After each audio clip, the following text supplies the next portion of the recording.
সাতকানিয়া মাদ্রাসা ইউনিয়নে আরো একটি পৃথিবীর শ্রেষ্ঠ সুন্দর আল্লাহর ঘর মসজিদ নির্মাণ করেছে জনাব সৈয়দ হুসাইন সওদাগর।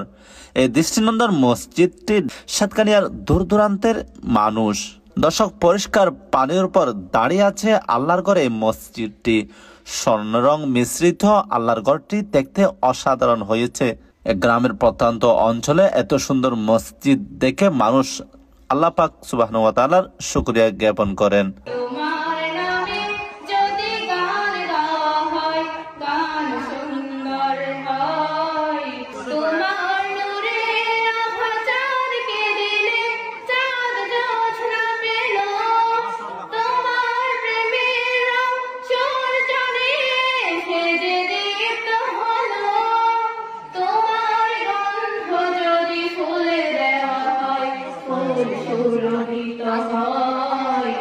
পরে আগত মুসল্লিদেরকে সাদাবাদ গরুর গোশত দিয়ে চাটগাইয়া ঐতিহ্যবাহী মেজবানের ব্যবস্থা করেন মসজিদ নির্মাতা জনাব সৈয়দ হুসাইন সওদাগর।